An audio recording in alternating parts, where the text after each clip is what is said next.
자, 그렇다면 제가 이 교재 목차를 다음과 같이 구분한 이유에 대해서 설명을 드리도록 하겠습니다. 자, 우선은요. 저도 자격증을 처음 공부할 때, 자, 이와 같은 형태로 공부를 했었습니다. 자, 그리고 우리가 기사 공부하고 난 다음에 현장을 나가서 조금 더 높은 곳을 도달하기 위해서는 전기 기술사를 따야 되겠죠. 우리 기술사라고 하게 되면 발송배전 기술사와 건축전기설비 기술사가 있어요. 자, 근데 이 발송배전이라고 하게 되면 한전에 대한 개념이 강해요. 그래서 한전 직원이 많이 있다는 게 발송배전 기술사고, 그 외적으로 건축물에 관련된 업을 하시는 분들은 건축전기설비 기술사를 땁니다. 그럼 건축전기설비 기술사를 공부하게 되면요, 단원이 이와 같이 되어 있어요. 그러다 보니까 이 단원 자체가 맞지 않다 보니까 이러한 괴리감 때문에 처음 공부하기가 상당히 어려웠어요. 그래서 제가 처음에 아니 왜 이런 식으로 구분해놨을까 했는데 공부하다 보니까 이 내용이 맞는 거예요. 그러니까 우리가 전체 건축물을 하기 위해서 설계 단계에서부터 관리까지 순차적으로 학습하시는 게 맞더라고요. 그래서 제가 3년인가 4년 전서부터 이 해당하는 교과목을요, 기술사와 마찬가지로 단원을 나눠놨습니다. 자, 그렇다면 이 교재 목차에 대해서 우리가 어떻게 적용되는지 설명을 드리도록 할게요. 자, 여기는 우리 건축물 내부에 대한 전체적인 설계가 나와 있는 건데요. 자, 이게 지금 잘 안 보이네요. 그래서 여러분들이 이 내용이 잘 안 보이신다라고 하게 되면 자료실에 제가 이 자료를 올려놓겠습니다. 이 자료를 올려놓게 되면 거기 보시면 이 내용이 잘 나와 있으니까 자료집과 비교해서 같이 보시길 바라겠어요. 자, 우선 저희가 전기 공급을 어떻게 받게 되느냐. 자, 대부분 수용가는 특고압 수용가입니다. 자, 특고압이라고 하게 되면 한전으로부터, 다시 말해 전력회사로부터 22,900V를 공급받게 되는 거예요. 하지만 우리가 사용하는 사용 전압은 220V나 380에 대한 저압이 되겠죠. 그렇다면 특고압을 저압으로 변성시키는 장치가 필요하는데, 그를 우린 뭐라고 하느냐? 수배전반이다 또는 수변전반이다 라고 표현하고 있습니다. 자, 이것도 용어가 좀 웃깁니다. 자, 우리가 여기 있는 설비 조금 이따 설명드리겠지만은요, 이 설비를 수배전반 또는 수변전반이라고 표현해요. 그래서 이 정식 용어는 안 나와 있습니다. 그래서 지식경제부 용어집에 보게 되면 수배전반이라고 나와 있고요. 그리고 전기안전공사라든가 우리 산업인력관리공단에서 치러지는 시험에서는 수변전반이라고 나와 있어요. 그래서 여러분들이 시험을 본다든가 아니면 현장에 나가서 일을 하시다 보면은 수변전과 수배전을 혼용해서 쓰고 있습니다. 그래서 이런 부분을 좀 이해 부탁드리도록 할게요. 자, 여기는 제가 좀 오타를 낸 것 같아요. 제 의도는 수변전반이에요. 자, 그래서 우리가 한전으로부터 전기를 공급받게 되면요, 이렇게 전기가 들어와지죠? 그래서 한전 패드 스위치라고 되는데 그냥 이 지중에 들어가는 개폐기다라고 보시면 돼요. 지중 케이블이 와서 입상 그 위쪽에 있는 그 개폐기를 거쳐서 수용가 내부로 들어와진다 라고 보시면 됩니다. 그럼 전기가 들어와져서 최초에 들어가는 데가 바로 전기실이죠. 그럼 전기실 안에는 수변전반이 놓여 있을 거예요. 그럼 수변전반의 심장은 우리는 변압기다 라고 말할 수가 있어요. 그래서 이 변압기를 기준으로 변압기를 보호하기 위해 1차 측과 2차 측에 각각의 차단기를 설치해 줘야 됩니다. 그래서 변압기 1차 측 차단기가 진공 차단기, 베큐um 서큐트 브레이커. 그래서 V12가 들어가고요. 변압기 2차 측에 들어간 차단기가 기중 차단기라고 해서 에어 서큐트 브레이커. 그래서 A12가 들어가져요. 자, 그 다음에 한전 인입 케이블과 수변전반을 연결하기 위한 인입 개폐기가 들어가지는데, 이 인입 개폐기반을 제가 LBS라고 적어놨습니다. 자세한 건 본 강의 때 설명드릴게요. 자, 그 다음에 LBS반 뒤에 MOF반이 있는데요. 이 MOF반은 한전 계량기를 연결하기 위한 부속장치예요. 그래서 이 MOF반은 한전 계량기반이다 라고 생각하시면 됩니다. 다시 말해 우리 건축물에 사용하는 전기요금을 측정하는 장치가 되겠죠. 그래서 수변전반은 너무나 간단합니다. 자, 한전 인입 케이블 공급받아서 들어오게 되는 인입 개폐기반, 한전 계량기반, 다시 말해 MOF반, 변압기 1차 측에 들어가는 V12반, 진공 차단기반, 그리고 변압기반, 그 다음에 저압용 차단기에 들어가는 A12반. 자, 이런 식으로 구성이 되어 있습니다. 자, 그렇다면 한전으로도 받은 22,900의 특고압을 변압기를 거치게 되면 220과 380을 사용할 수가 있겠죠. 그래서 이렇게 만들어진 저압이 자, 건축물 중심에 있는 EPS실 라인에서 입상하게끔 되어 있어요.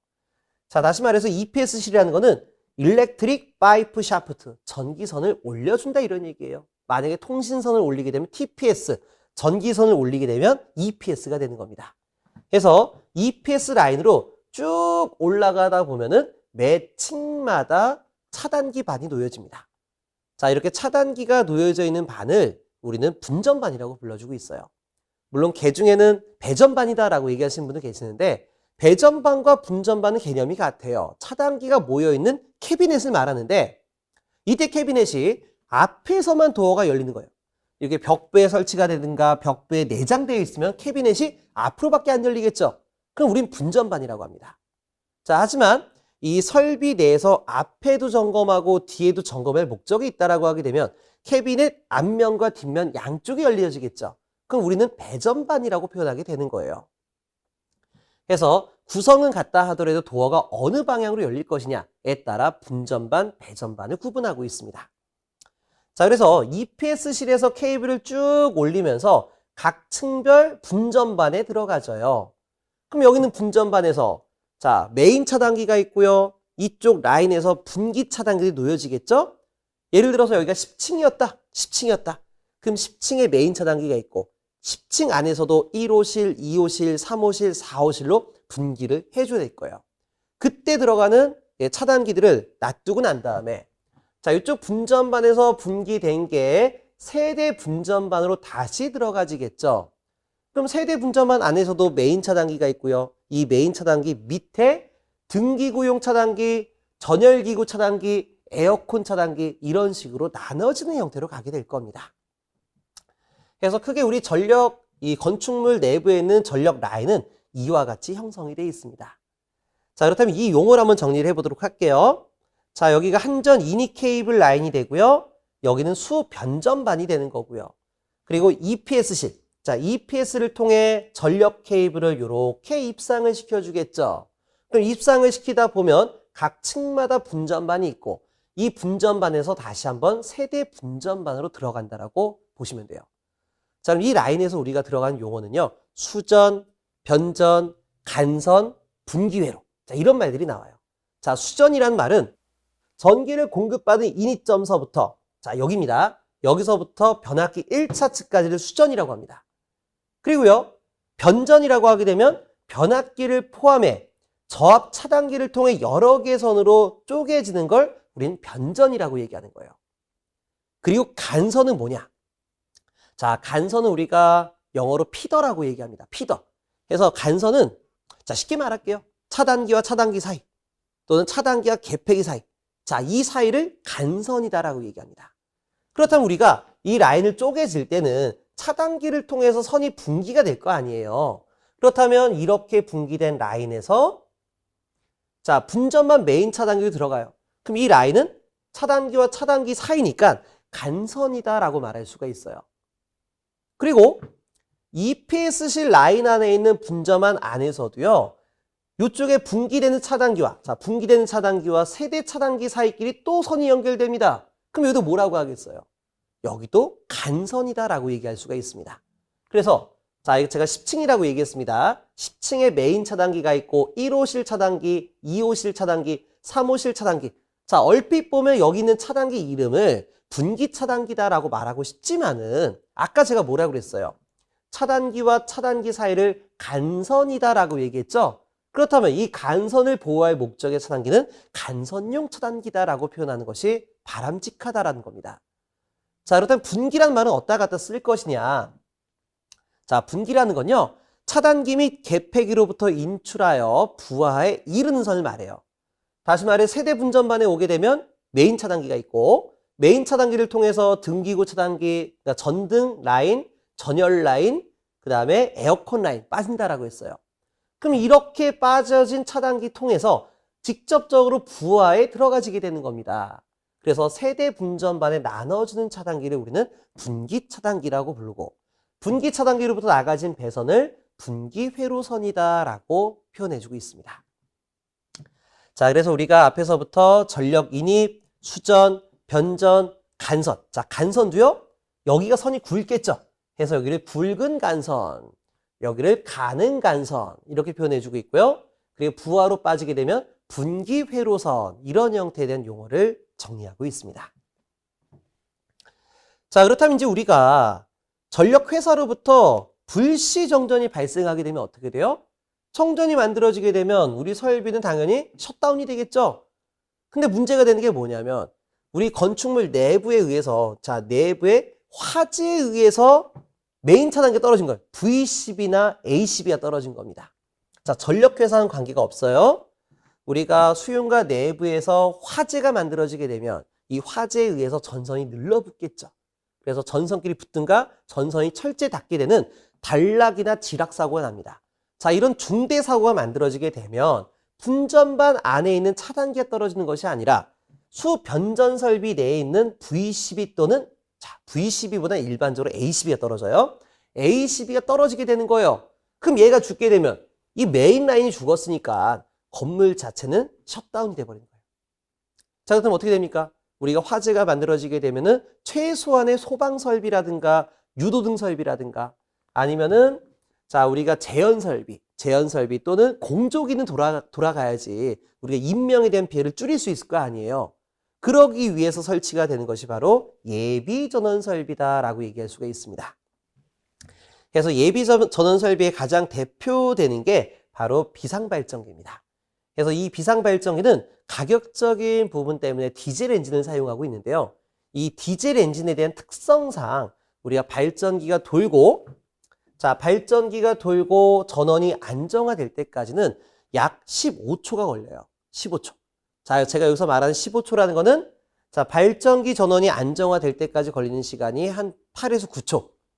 그리고 전기를 공급받게 되면은요, 자, 여기 어떠한 셀렉터 스위치가 있어서 한전 전원을 비상 전원으로 딱 넘겨준 스위치 라인이 있겠죠.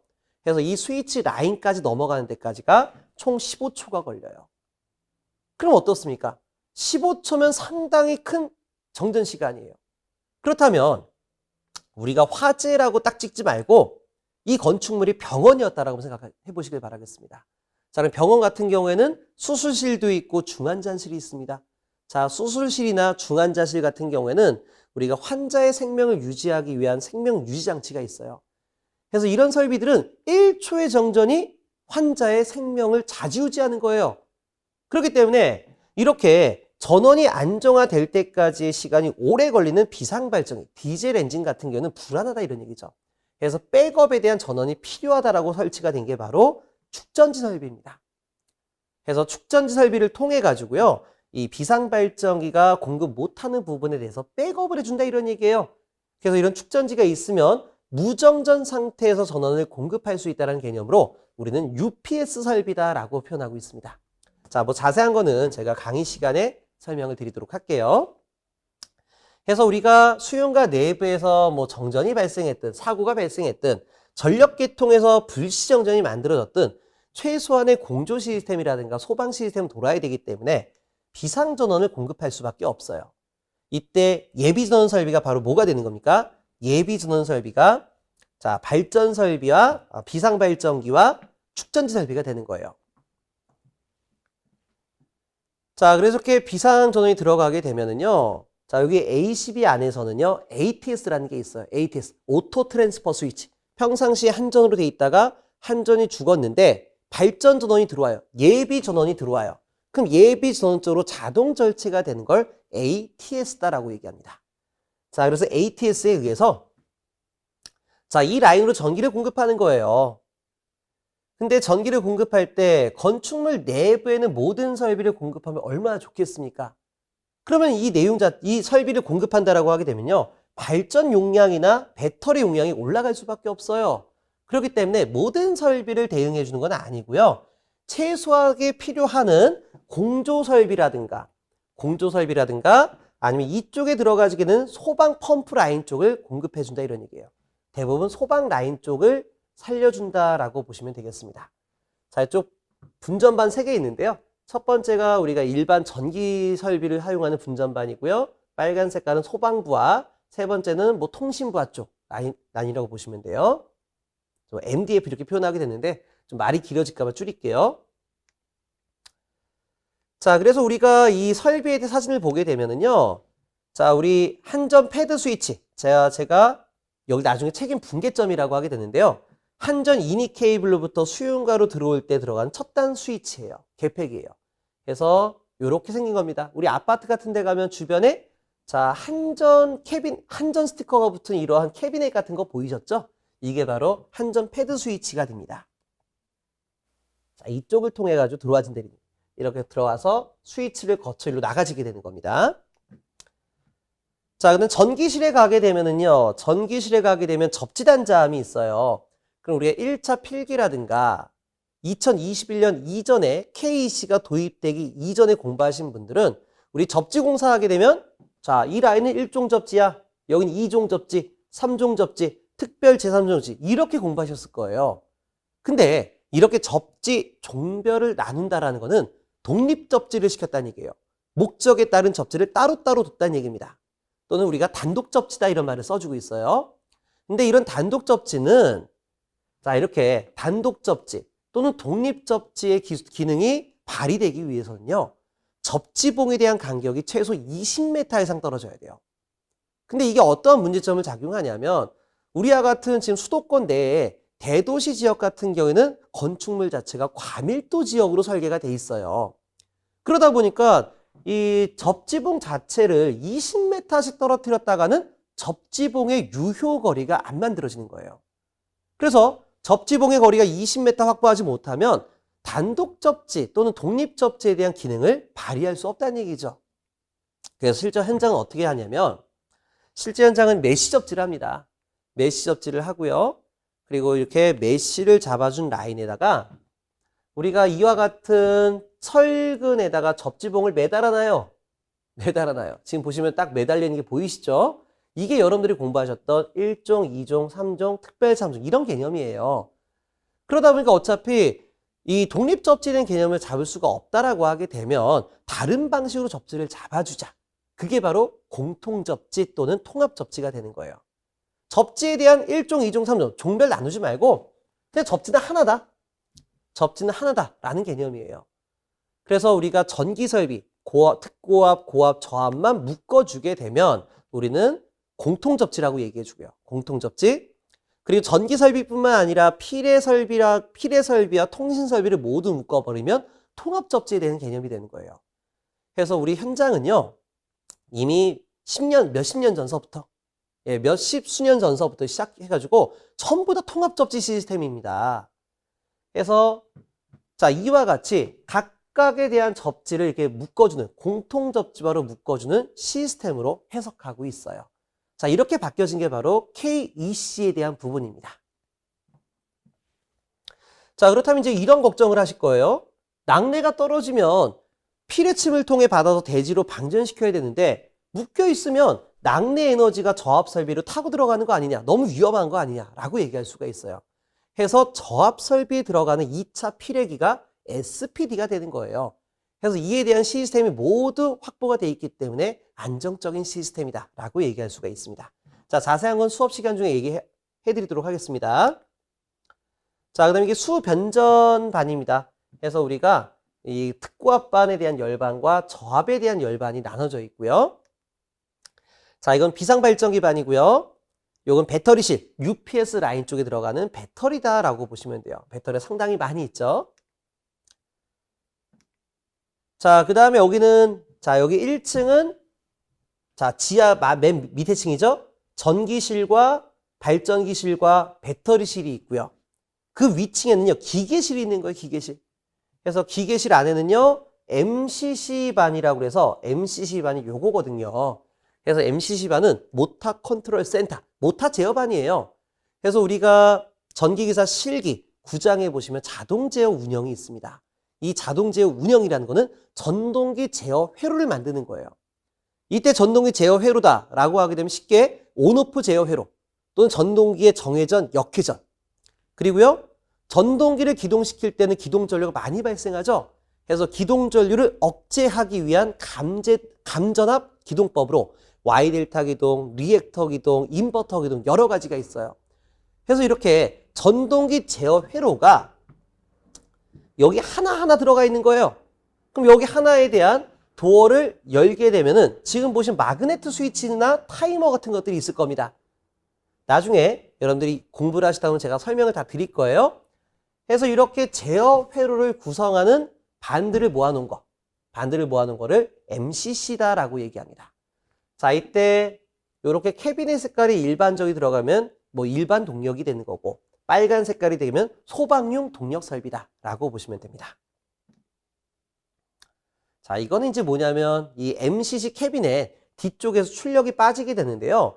이쪽 빠지게 되면 전동기로 가지겠죠. 이런 펌프들 쪽으로 들어가지겠죠. 그럼 전동기 설비는 역률이 떨어지기 때문에 역률 보상용 콘덴서를 갖다 껴야 돼요. 그래서 콘덴서는 수변전 설비에 들어가는 것이 아니고 MCC반 후면에 보시게 되면 콘덴서가 있어요. 이렇게 콘덴서가. 그래서 출력 단자와 병렬로 콘덴서와 결합이 되어 있다. 그래서 이렇게 보시면 됩니다. 자, 이거는 우리가 기계실 쪽에 들어가는 펌프 라인이죠. 우리 뭐 소방기계 쪽 공부하는 게 아니니까 여기는 사진만 보고 넘기도록 하겠습니다. 자, 그 다음에요. 우리 수변전 설비에서 EPSC까지 케이블을 보내주려고 하게 되면, 자, 이렇게 수변전반 캐비넷에서 이런 케이블 트레이 공사, 뭐 사다리 같은 거, 케이블을 이렇게 올려놓은 사다리, 케이블 트레이를 통해 가지고 이렇게 케이블 트레이를 통해서 EPS실까지 보내지게 됩니다. 그럼 EPS실은요, EPS실은 케이블을 이렇게 입상한다라고 했어요. 자, 여기 있는 사진은 우리가 뭐 공장이라든가 대형 빌딩에 찍은 건 아니고요. 저희 집 앞에서 찍은 거예요. 그래서 아파트다 보니까 한 층에 2개 호실이 있겠죠. 그래서 이렇게 EPS, TPS가 일반적으로 같이 있는데 문을 열고 들어가게 되면요. 자, 여기와 같이 케이블이 입상을 해요. 그러다가 여기 층에 필요한 전력 라인을 빼와가지고 분전반을 만들어 놓습니다. 지금 사진 잘 안 보이는데요. 이 분전반에 계량기가 2개 있어요. 이 안에. 이 계량기가 있는 게 뭐 1호칩, 2호칩 2개를 놔두게 되는 거죠. 그래서 이렇게 만들어진 분전반이 또 놓여져 있습니다. 그러니까 EPS는 이 라인 자체를 올려주는, 입상시키는 라인이다 라고 보시면 돼요. 그래서 실제 현장에 보시게 되면 분전반이 이렇게 조립이 되어 있겠죠. 그래서 메인 차단기가 들어와지고요. 그리고 부스바가 쭉 제작이 돼서, 자, 예전엔 전선에 대한 식별을 흑적청 100, 다시 말해 앞에서부터 A상, B상, C상, N이라고 하게 되면 흑적청 100을 사용했지만 KEC에서는 전선 색깔이 바뀌었습니다. 갈, 흑, 회, 갈, 흑, 회, 중성선이 청색이에요. 그래서 이 부분도 제가 강의 시간에 넣어놨으니까요. 그 자료 참고하시면 될 것 같아요. 그래서 우리가 각각의 세대로 빠질 때는요. 세대 계량기를 거쳐서 들어가지게 돼요. 그래서 예전에는 세대마다 계량기가 달렸는데 지금은 EPS 내에 있는 분전반 안에 계량기가 달려 있습니다. 자, 이거는 이제 우리가 건축물 최상단에 있는 돌침. 자, 돌침이라는 거는 돌출되어 있는 침이다 이런 얘기예요. 그래서 돌출 방식에 대한 피뢰침 설비가 되겠고요. 자, 그럼 피뢰침 설비가 있으면 낙뢰를 맞으면 대지로 이렇게 연결해 줘야 되겠죠. 다시 말해 접지봉으로 연결해 줘야 되겠죠. 그래서 이런 피뢰침을 우리가 수레부 시스템이라고 얘기해 주고 있고요. 그 다음에 이렇게 선을 내려가게 되면 인하도선 시스템이다라고 표현하고 있고요. 접지는 말 그대로 접지 시스템이 되겠습니다. 자, 그래서 우리가 피뢰 시스템을 잡아줄 때는 이런 돌침, 피뢰침뿐만 아니라요. 자, 이와 같은 수평도체도 사용할 수가 있어요. 그래서 이런 부분도 자세히 설명을 나중에 드리도록 하겠습니다. 자, 이런 것들이 다 수평도체예요. 자, 그래서 우리가 단원에 대한 설명을 이렇게 쭉 나와 있는데요. 자, 이제 정리를 한번 해보도록 하겠습니다. 제가 장시간을 거쳐서 우리 건축물에 대한 설비에 대해서 설명을 전부 해드렸는데요. 자, 여기로 한번 잡아볼게요. 우리가 수변전 설비 기기다 라고 하게 되면요. 자, 이 수변전반 안에 있는 기기의 특성에 대해서 배우게 되는 거예요. 기기에 대한 특성, 용량 설계, 이런 모든 것들에 대해서 배우는 게 바로 이 챕터 1이 되겠습니다. 자, 그 다음에 보호개전 설비다라고 하게 되면요. 자, 우리가 변압기를 보호하기 위해서 1차 측과 2차 측에 차단기가 있다라고 했어요. 그래서 우리 저압 분전반 쪽에 들어가는 차단기는요. 우리가 이 차단기 케이스 안에 검출부, 고장 전류를 검출할 수 있는 부, 판정부, 동작부가 다 들어가 있어요.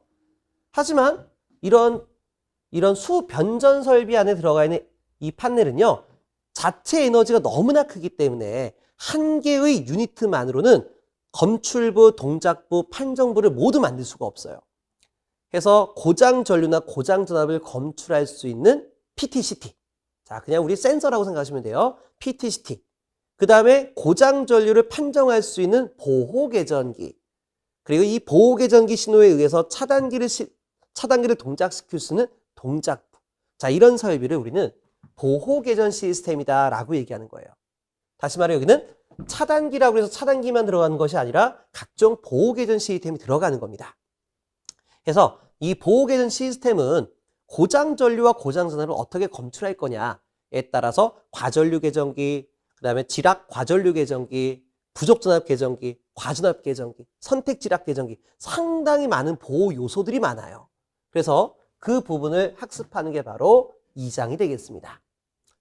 자, 3장 같은 경우는 설계라고 보시면 될 것 같아요. 전원 설비에는 수변전 설비와 예비 전원 설비가 결합이 되어 있습니다.